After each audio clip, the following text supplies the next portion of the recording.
Hey everybody, Culturally Determined is back. Get ready, get pumped, get excited. Um, the show is relaunching right now, but it will be audio only for at least the near future. I'm doing all the editing myself, and it's just easier this way. So you won't be able to see my lovely face, but you will be able to hear my lovely voice, and I think that will be good enough for now. Perhaps video will return at some point once I have more resources to do this, but I'm going to try this method of just posting the audio for now, and let me know what you think. So enjoy this episode with Jason Zinoman of the New York Times, and remember to smash that subscribe button, like, rate, review, tell your friends, etc. Okay, thanks. Hi, welcome to Culturally Determined. I'm your host, Aryeh Cohen-Wade, and my guest today is Jason Zinoman. Jason, could you please introduce yourself? I'm Jason Zinoman. I'm the comedy columnist for the New York Times, and I'm thrilled to be here. Well, thanks for coming back on. You were last on a couple years ago when you wrote a very good biography of David Letterman, and you were then and are now the comedy columnist for the New York Times. And in that capacity, you wrote a recent essay. The title is It Funny for the Jews?" It's a great title, and the link, I believe, will be included, in the podcast description. But you can also Google "Is it funny for the Jews?" or look in the New York Times, and it ran February 17th. And I found the piece really interesting and asked you to come on to talk about it. So thank you for coming back on. You explored a topic that interests me in general and mentioned some stuff that I've been thinking about as well, in particular this book, People Love Dead Jews by Dara Horn, that came out last year. And I had her on the show 4 or 5 months ago, and that book has continued to sort of stay in my mind as various events involving Jews have popped up in the media, as they tend to do. I would commend this piece to everyone, and something I liked about it was that you wrote about your ambivalence about this topic and didn't try to force some grand conclusion, but sort of thought about your ambivalence in productive ways. So why did you want to write this piece? Well, this is a piece I sort of struggled to avoid probably for a long time. It's something I've been thinking about for a long time. I mean, probably for years. But I would say over the past year, I've had conversations with so many, important people in my life about a lot of these issues, and part of it might just be the kind of classic getting older, like my parents getting the classic story of the getting more Jewish as you get older. And as opposed to going to shul, I had to grapple with these intellectual ideas. That's my version of going to shul, I guess. So I've been thinking about it for a long time. But there was also a series of discrete events that spurred it on. But it was actually, to be honest with you, always a piece that I couldn't figure out how to write. I sort of didn't know how even to write it in the Times. I knew that, and it began with, one of the people who I talked to about these issues was my editor. I have a great editor who I've been working with the entire time. And we were at Katz's Deli. And I was going, it wasn't like a pitch meeting or anything. I was just going on about Jewish issues. And then maybe a month later, she said, "Oh, the casting element of it, which is, this sort of, there's been a series of incidents about controversies about casting, whether to cast Jews or non-Jews in Gentile roles or other racial issues involving casting. It's become an increasingly politicized issue." And she said, "Oh, do you want to write a piece about that casting thing?" And I said, I knew right away, no. I didn't want to do that. I knew I actually would love to read a hot take on casting from somebody who's very angry about it. But I knew that the challenge of this piece was formal as much as substantive, which is that I wanted it to dramatize the ambivalence of a specific kind of Jewish person, which turns out there's a ton of them. Who's been thinking through these ideas. And to write a 2,500 word piece that doesn't have a strong point of view is challenging.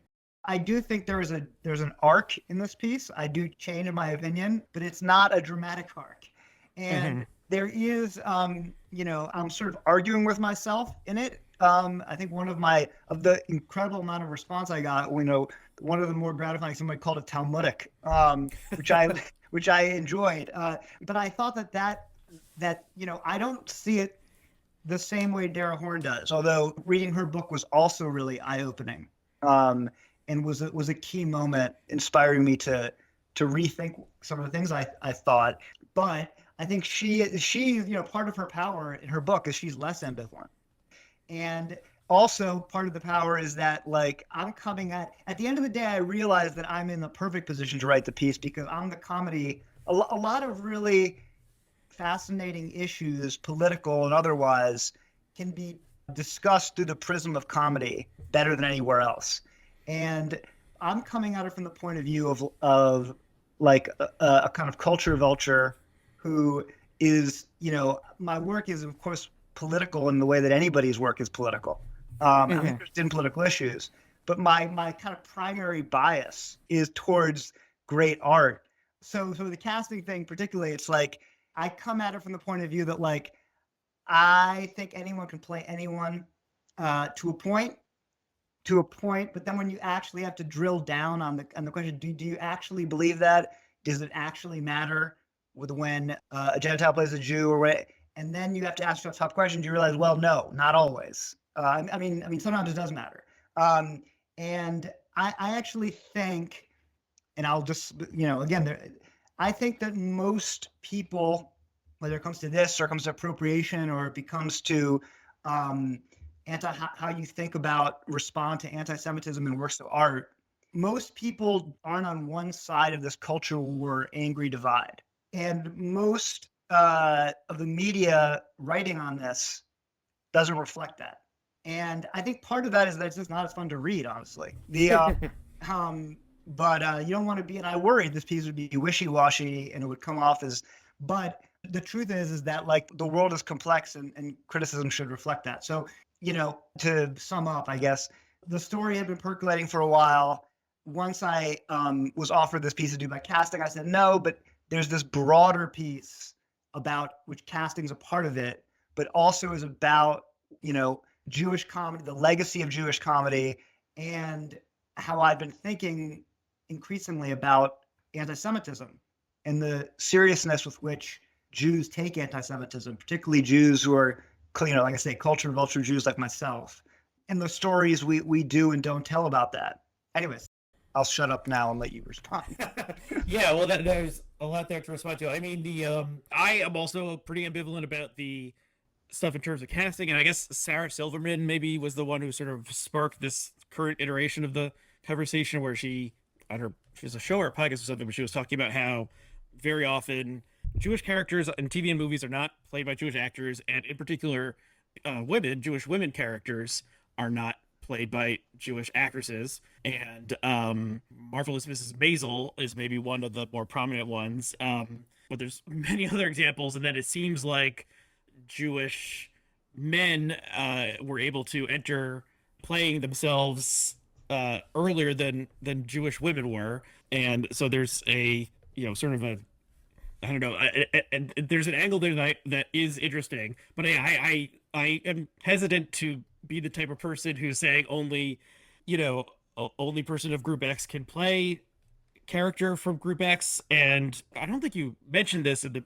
piece, but there's a staging of Merchant of Venice going on in Brooklyn right now, in which Shylock is played by a Black American actor who is not Jewish, but the character is Jewish within the show, and is I guess portrayed as a Black Jew in this world. So it's sort of a colorblind casting kind of thing.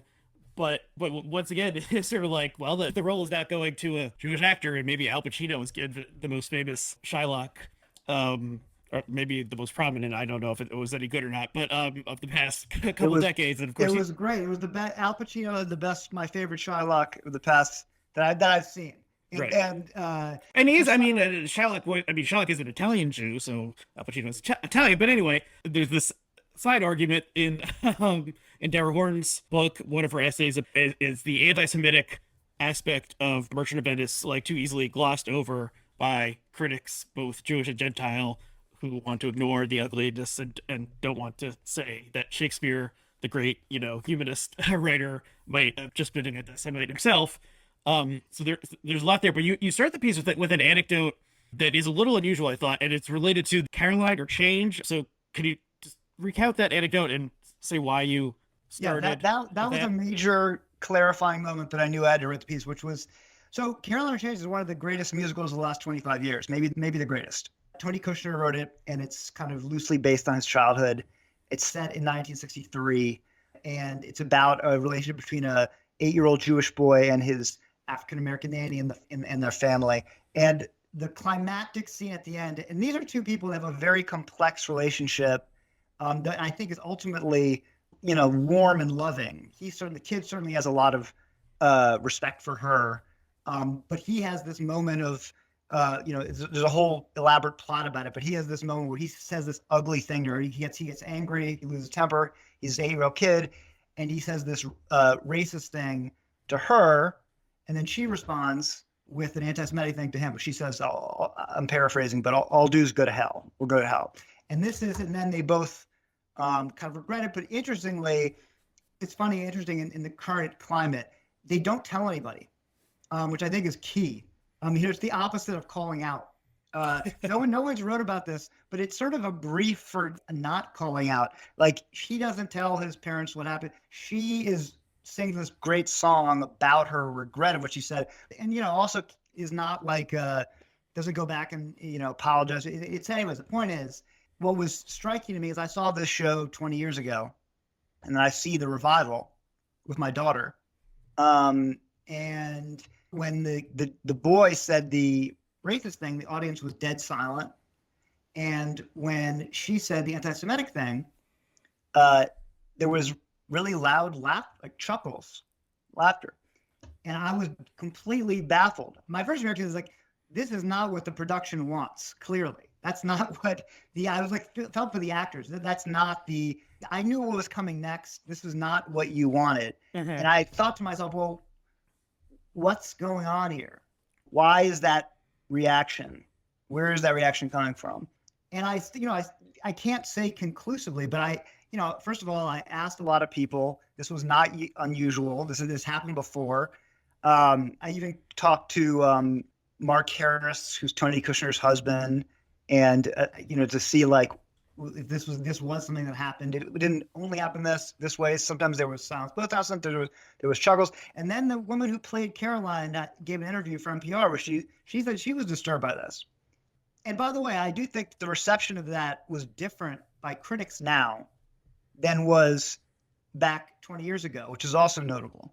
Like, there was one review I read where somebody said essentially that kid deserved it, Mm-hmm.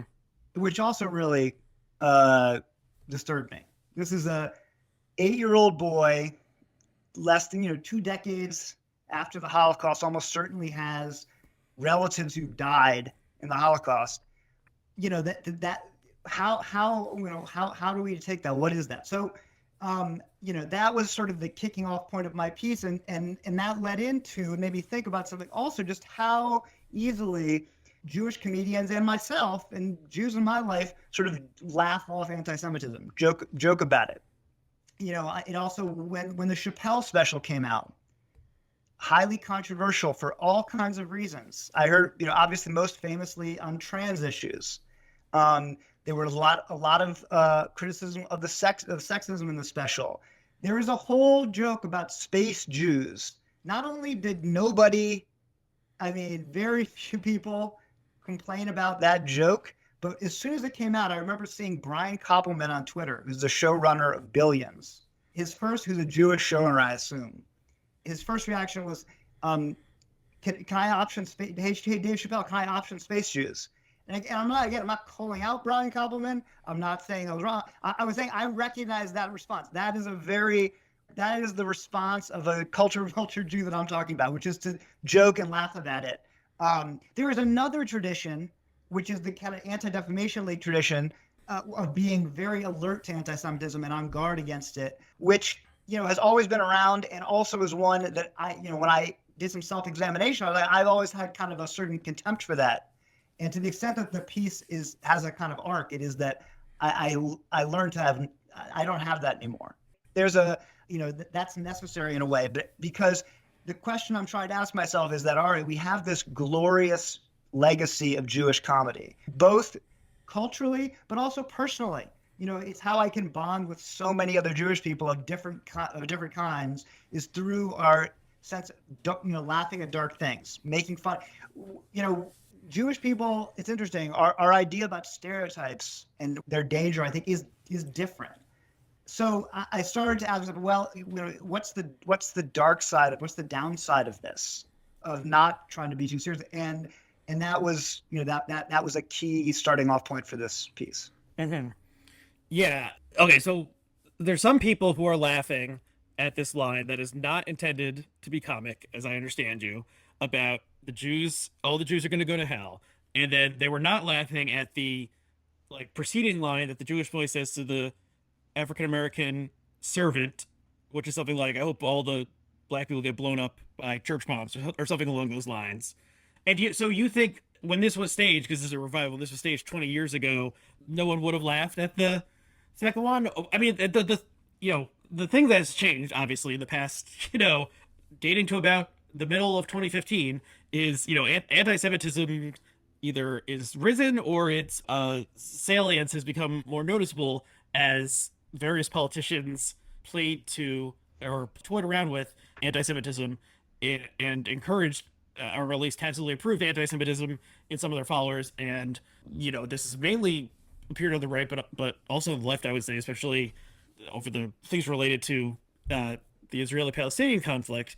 So a joke about all the Jews are going to hell, or not? I guess it's not a joke. Not a joke. It's not a joke. A line that's meant to be cutting and emotionally salient. So 20 years ago, I don't know. So now we're all sort of more, at least we being the Jews, are sort of more Jews in America are more cognizant of the fact that not only are sort of the anti-Semites still out there, some of them are proud to call themselves as such, etc. And I mean, there's definitely been a rise in conspiratorial thinking, or at least how easy it is for conspiratorial thinking to rise to action over the pandemic and before. And a lot of conspiratorial thinking always sort of ends up roping in the Jews in some way as right. Who ultimately benefits from planting chips in people or whatever the fuck. So that so I think that's another weird aspect of this. It's anti-Semitism worming its way in through QAnon and anti-vax stuff and other weird conspiracy theories, and there are sort of left-wing versions of this as well. But okay, so would you attribute it to, so my, if I want to be forgiving people, I'll say, well, it's nervous laughter. Yeah. And, someone said something rude and it's not acceptable. But I guess, well, what do you think that there's a case for that or? Yeah. Or not? I think part of it is nervous laughter. But I guess to contextualize it, the purpose of this moment is to be an intense, ugly moment that the audience should shut up at, both of them. It should take you aback. This is a masterfully structured musical. That's the purpose, right? So the purpose of the audience reacted the way that the artists want them to react with the racism. And I think a progressive Broadway audience, when they hear racism on stage, is alert and sensitive to the severity of it. So the question is, why were those chuckles during the now? Look, there's no question that people react nervously and they laugh sometimes. And it's sort of a fool's game to guess what's inside their head. There is the option that they were bigots in that audience laughing. I don't think that's what it is. They aren't paying $100 to go see a Broadway show, which is, Broadway shows are, some are, I don't know, some are, but my sense, and this is again, it's just like a guess, is that it's not that they were cracking up at anti-Semitism. It's that they didn't have the same sensitivity to the soberness of what was going on that they did with the racist comment. And why is that? And I don't I don't think with any kind of, I don't want to go any deeper than that because it's guessing at intentions and of people we don't know. It was a lead for a reason. It wasn't to indict that audience. Yeah. It was, but it was a way to open up to a broader question about, if I'm asking tougher question myself, I've laughed at jokes about Jews very easily. There's no group that I'm easier to, obviously, because I'm Jewish. And I mean, you have these examples of, Mel Brooks and producers and Borat, and every single Jewish comedian, you know, it's one of the glories of being Jewish that you can laugh at these anti-Semitic jokes, right? And that are sort of transgressive, right? But I mean, if you look at Merchant of Venice, right? Merchant of Venice is a comedy. Right. That's a comedy. I mean, again, I don't look at it the same way Darren Horn does, but I used to joke that Merchant of Venice was the original version of a comedian who made an offensive joke and said, just kidding.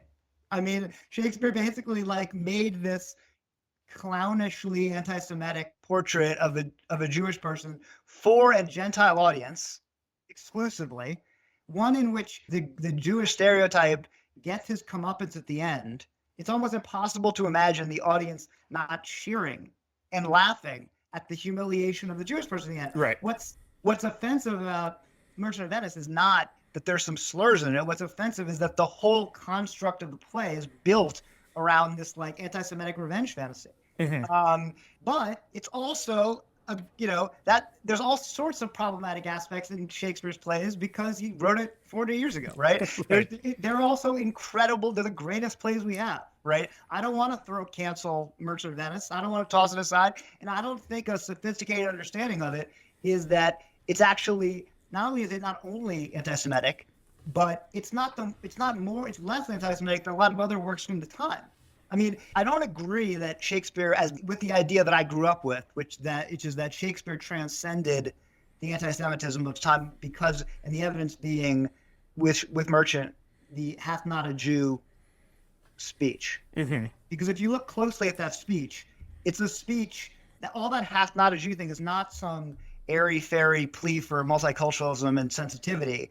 It's a bit of rhetoric to set up Shylock saying, "I'm gonna get my pound of flesh and take revenge." Yeah, the final line is like, if we're not wrong, do we not want revenge, or something to that effect. Yeah, I mean, I'll just briefly recapitulate because I talked with Darren Ford for 25 minutes on this topic the previous episode. There is this argument, that's sort of the Harold Bloom argument, that Shakespeare took a stock comedic villain character of the avaricious Jew, but his powers of, dramatic invention were such that he ended up like creating a fully realized human character that we're still interested in 400 years later out of this stock character that would have been like possibly played by like someone in a mask with like a giant nose and like a Punch and Judy show kind of thing. So that is Harold Bloom. And I subscribe to that in some ways and not in others. But I mean, the fact that Merchant of Venice is getting not a Broadway staging, but an off-Broadway staging in Brooklyn as a major cultural event, but the director and everyone has decided to inject American understanding of race and the black-white divide into it is sort of interesting. I haven't seen it. I'm interested in checking it out. I'm also uncomfortable with it. Like I heard from people who worked on that show after this piece. They want me to come to see that show. I won't say. I haven't seen it, and you haven't seen it, and it got a lot of criticism because of the press release for it, which again is not fair to the show. I don't know. Like I haven't seen it, but I think we need to also be careful that like I think Shakespeare did transcend the stock stereotype. He just didn't. I mean, to a point, right? So it's and it's not only about it's about many things. So I'd rather not indict this thing without seeing it. Right, for sure. But yeah, I think what Darren Warren might say is something like, well, you have this famous play that involves anti-Semitism, and it's being staged in New York, and we're going through a period in which anti-Semitism is suddenly prevalent once again in American life in an unexpected way, and yet they've made this conversation more about race than about anti-Semitism. So it's like Jews are a race once again. That's what she might say, and since I haven't seen the show, I can't embrace that, but you can sort of see that fitting within the like Jews don't count thing. And so that's another book that I haven't read, but is often getting paired with the Dara Horn book. And you mentioned this book, but it's by a British Jewish comedian, right? Yep. And well, can you talk a little bit about that and what you took from that? It's a more polemical book, and it digs into the kind of double standards on issues on casting and appropriation. No one's ever been upset about someone serving a bagel who's not Jewish. No one's ever no about the assimilation of Jew. No one's ever been upset. And then I guess he goes into how these very Jewish works of art like falsettos, which are cast with all these Gentiles without any criticism. When Scarlett Johansson gets cast, that's a big controversy. Or with In the Heights, with various kinds of that's a controversy. So that, and it's also about, and both of those books are also about the kind of pervasiveness of anti-Semitism that we don't talk about. And he makes a really good point that in the current climate, where a lot of arguments about what's acceptable, what's a microaggression, what's sexist, racist, etc., have to do with power differentials.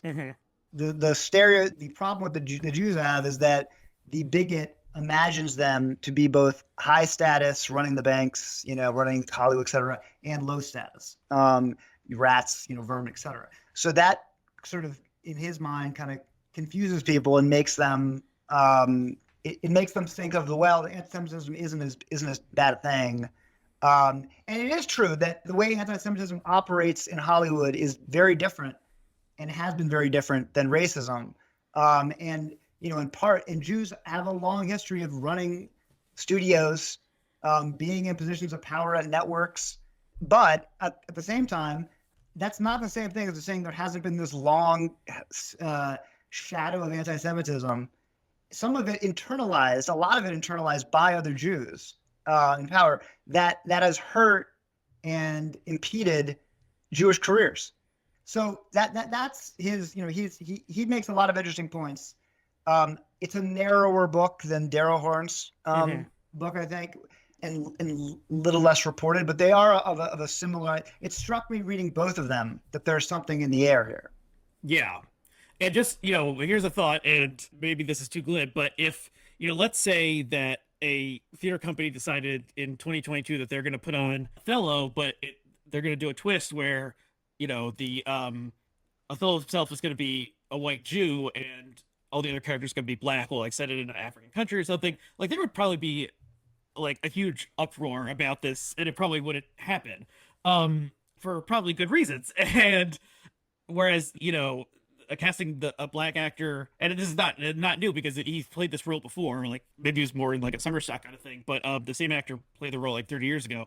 But it's the conversation is just different. And then when you recall the conversation around In the Heights, which was about like more about colorism, which is a somewhat of a level down from like the level of like pure racism at which a lot of cultural conversation happens. I know it felt like it does seem to reinforce this like the rules that polite society has agreed upon about how minorities should be treated, like we'll make an exception if if the Jews are in there. And yeah, the part about one of the odd aspects about anti-Semitism is that it's not like and maybe this is what tripped up Whoopi Goldberg. It's not like traditional race hatred in which you're just saying like these people are like subhumans or scum or something. It's also like, yeah, they're all powerful and they secretly control the banks and the world government and so forth. And this very, unfortunate, frightening incident that happened a month or so ago where a British Muslim man took hostages at a synagogue in Texas. And I guess the FBI at least initially said something like this: we're not treating this as an anti-Semitic incident. But he thought that taking Jews hostage would be like taking like, the Queen of England hostage or something, and would get him like and he placed a call to a rabbi at the Central Synagogue in New York, thinking that like because the Jews have so much power that he'll be able to get this person released from prison who he wants sprung because the Jew it's like kidnapping Patty Hearst or something, and Right. so that's obviously anti-Semitic. but it doesn't fit in within the normal sort of like hierarchy system of racial oppression that most of American history is arranged Right. around. So it's like harder Right. for us to understand it, I think, or for non-Jews to understand it. I don't know. Does that make sense to Right. you? No, it makes 100 you're completely, completely. I mean, it's interesting. There's interesting parallels between these rise in anti-Jewish attacks and anti-Asian attacks, and how I see they've impacted people I know. And it's hard not to see like obviously the 2018 attack on the synagogue in Pittsburgh Mm-hmm. being this massive turning point, where you take things. But there's something else.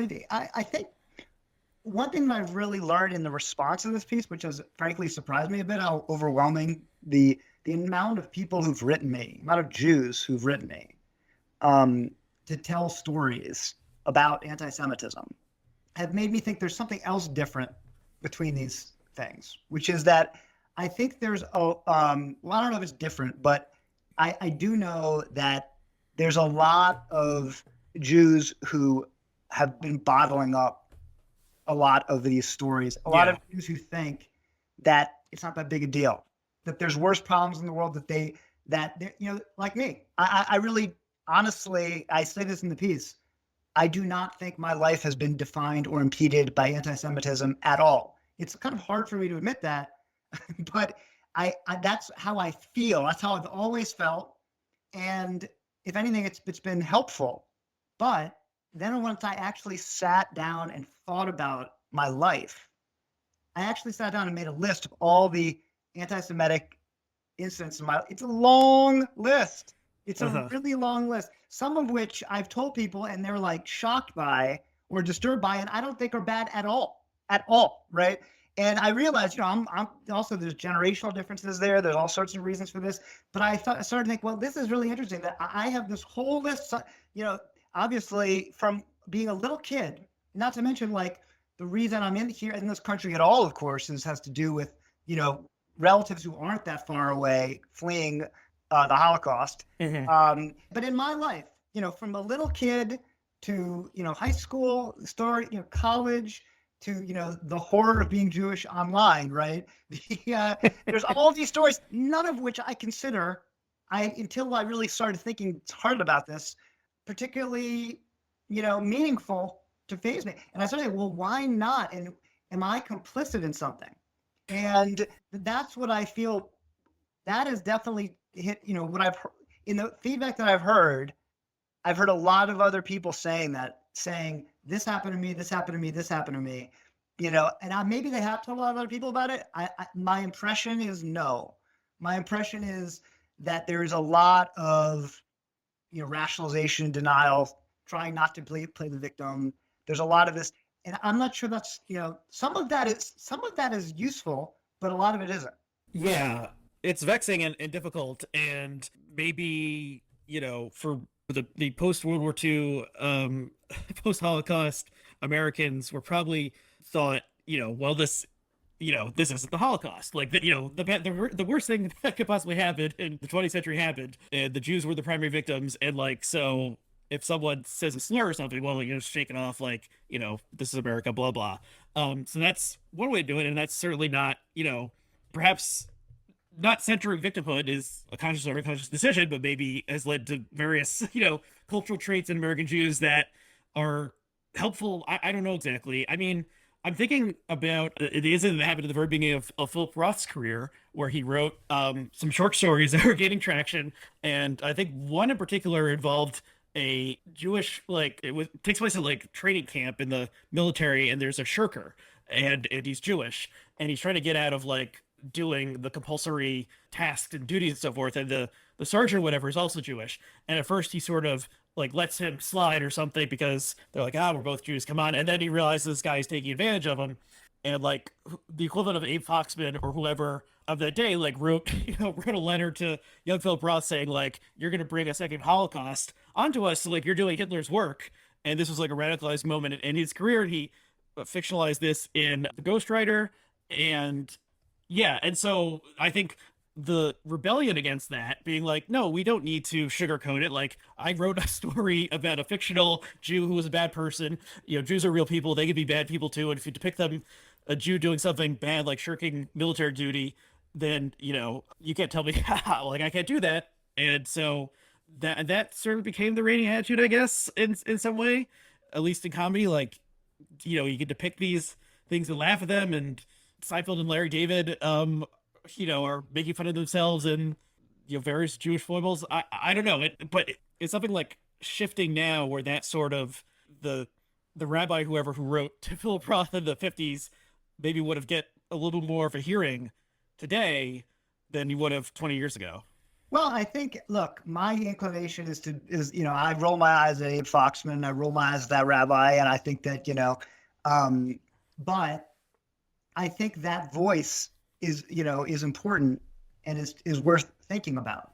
I think it's more useful when you have these discussions also to take it out of the realm of like the extremes of like hate crimes and Holocaust, et cetera, because a lot of it is particularly my story, which is about cultural issues. One big issue that people talk about, how much should we take is representation, right?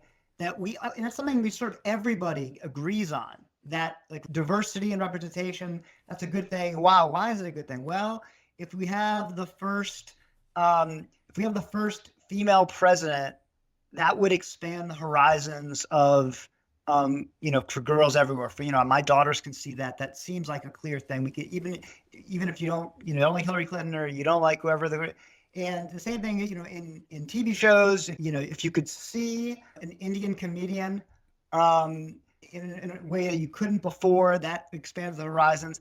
And one of the things that was really eye-opening in this piece is I always assumed that, oh, look, the reason I'm not on the side of the Abe Fox, or one of the reasons, is that, look, culturally, Jews are everywhere. We've had this great in part because we've been allowed to roam and be dark and light, and we've been allowed.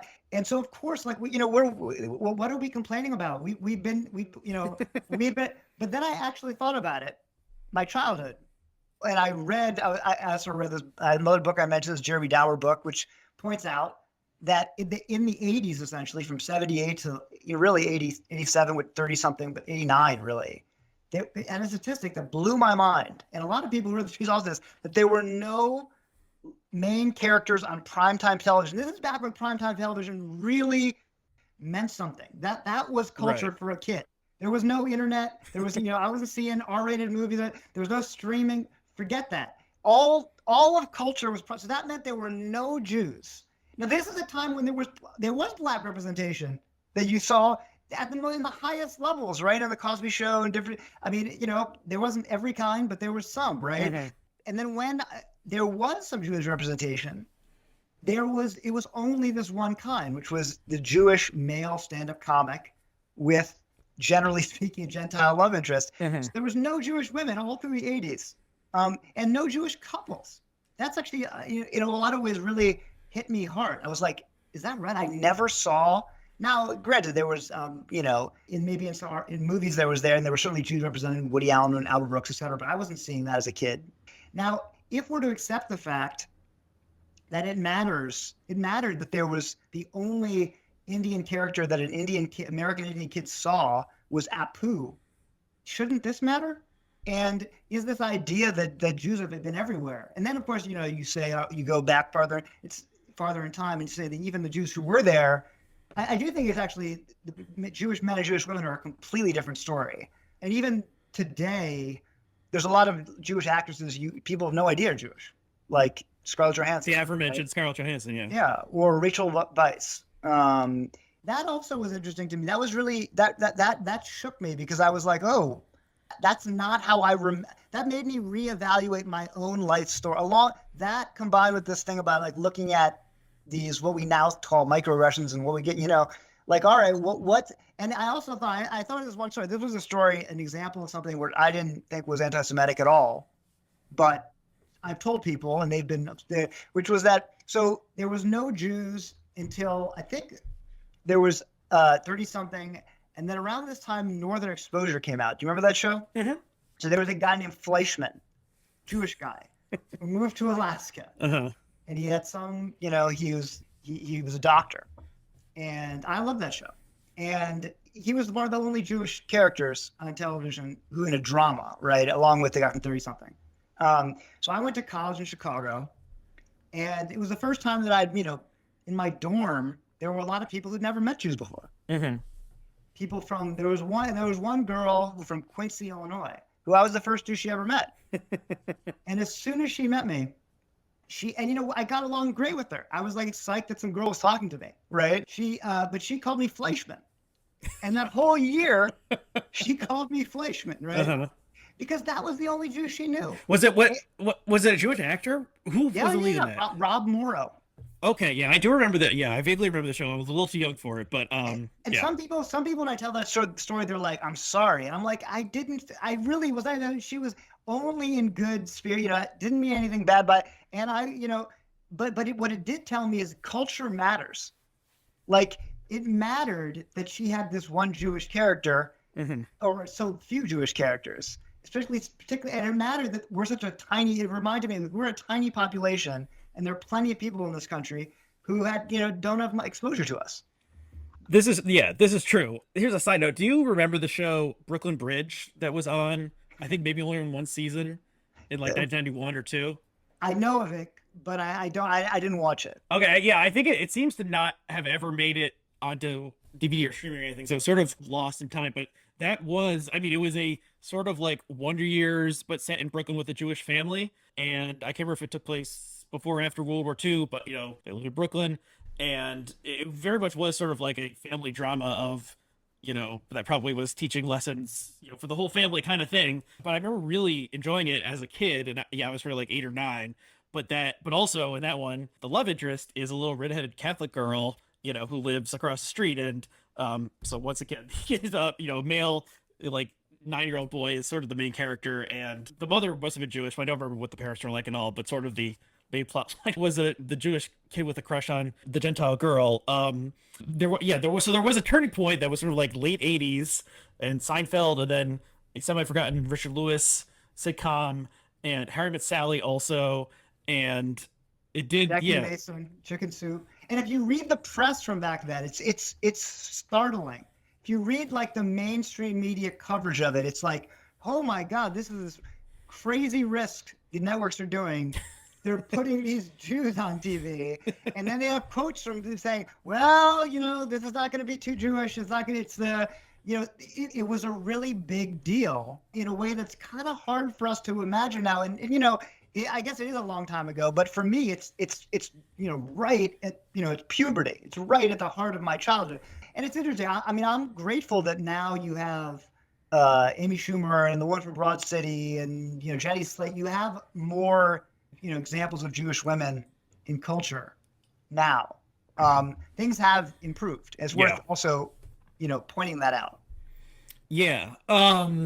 So how do you think sort of contemporary and upcoming Jewish comedians are understanding this? You mentioned a couple, and one is actually a show that someone just recommended to me that I go check out, and it's called Just for Us. Alex Edelman is the performer. I guess it's a one-man show. And you also mentioned Hannah Einbinder, who is in Hacks. Oh, no, I just remembered one thing I did want to briefly mention. Randomly, I was reading an article on the New Yorker website, and below there were some links to old pieces. I don't know if it was an algorithm decided or what, but there's something about Seinfeld. I was like, oh, what is this? I clicked on it. It was a article from 1993 by James Wolcott comparing and contrasting Seinfeld and Howard Stern, and making the Huh. case that they represented sort of two sides of the Jewish comedic id, with Stern being like much more unleashed, dark, and obviously like playing into racism explicitly, whereas Seinfeld was sort of like tiptoeing around those things. And it's interesting to think about. I mean, obviously Howard Stern is Jewish, but he's not known for being Jewish. I know in the culture Right. today, maybe he was more 30 years ago, but to have Seinfeld and and Howard Stern paired was an interesting thing to think about because they seem totally dissimilar to me today. But anyway, but back to, yeah, what do you see among younger Jewish comedians who have, their sensibilities have been formed over the past, 7 or 8 years, where there seems to have been this shift in the understanding of anti-Semitism. How are they treating this? I mean, I think that traditionally Jewish comedians are like the most transgressive. They're great outsiders. Howard Stern, if you look back at the press, if you look back at his first or his big hit, it was, compared to Lenny Bruce's book, right? That's the tradition Mhm. that the people who liked Howard Stern, put him in. And Seinfeld is a completely different tradition, but there's really a fantastic tradition of sort of transgressive Jewish artists who are pushing the envelope and all these things, and that still exists. They're all over the place. But what I point out in the piece is that there is this new, there's a new group of younger Jews who are coming up at the time with shifting politics and with conversations like the kind that we're talking about with Daryl Horn and David Badial's book. And that guy Alex Edelman right now, that is like a sleeper hit. He's a guy, comedian's been around for a while. Mike Birbiglia produced this show. He's done this with Jacqueline Novak, and now he took like a stand-up, put it in a theatrical format. It got more attention that way. In terms, it got reviewed. It's not a disconnected series of jokes. There's a theme. It's about him going to this neo-Nazi group rally in Queens.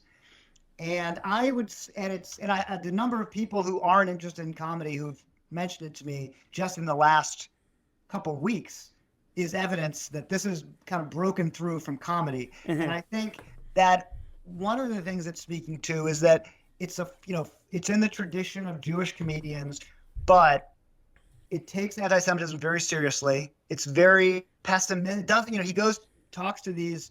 I don't want to spoil anything, but if he goes and talks to people who disagree with him, and he doesn't come away thinking, oh, we can all get along, right? Which is more of our time than anything. And that also there's a interesting discussion that relates to the Whoopi Goldberg controversy, because I'm going to paraphrase, but he basically says, there's this conversation over whether Jews are a race, but I'll tell you this, I've met these neo-Nazis in Queens. They think we are, right?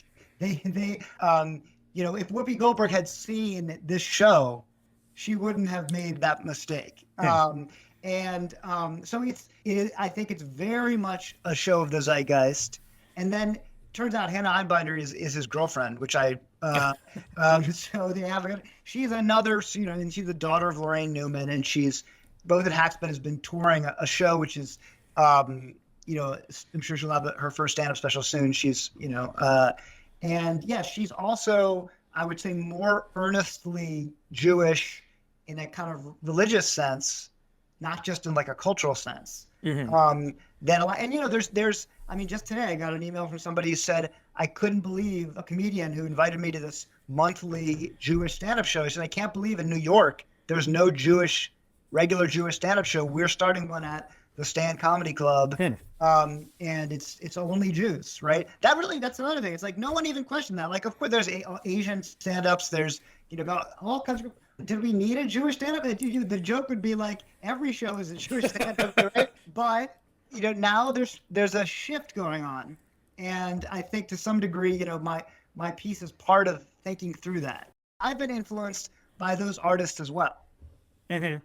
Yeah, and there's definitely how to put this, identity in various ways has seemingly become more salient over the past 10 years or so, and maybe Jews who would have considered themselves, that their Judaism wasn't a strong part of their identity, now that other groups are talking about their identity more openly, maybe like, oh yeah, like this is who I am, and I should think about that more, or place that more prominently, as how I see myself. So yeah, so a Jewish stand-up review or something is like one interesting possible manifestation of that phenomenon. And I don't know if that's ultimately good or not. I don't know. I have to think about it more. And you can see sort of like ghettoization. I'm doing air quotes in various ways. Like, go see the Hispanic comics and go see the Jewish comics instead of mixing it all together in the supposed melting pot of America or whatever. So I don't know, but it's an interesting development.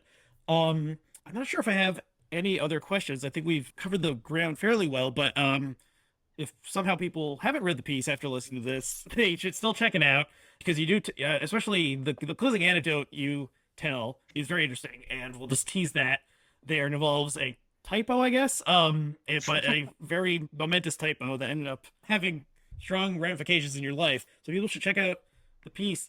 Title was again is it funny for the Jews? A great headline. And where anything else? Should people follow you on Twitter, or what should if they want to find out more about Yeah, your follow me on where? Twitter at Zinoman, and I guess I'm starting to do Instagram, which I've ignored. So you can get me at Zinoman J or there at there as well. But I come out around every other week at the Times. Okay, cool. And this is the inaugural episode of Culture Determined as an independent enterprise, and so no longer on the Belonging Kids platform. And so, if you want to keep getting this content, you have to subscribe to this show individually, and you can tell your friends, and you can rate and review and do all those things that help other people find the content. I was taking a little break while I was rebooting the show, but I hope to get on a more or less weekly schedule with these things. That's the goal, at least. And subscribing and telling your friends and tweeting about it and blah blah blah is helps hopefully help make this a successful enterprise. So thank you, Jason, for coming on, and thank you to all of the listeners out there. And we'll see you again next time.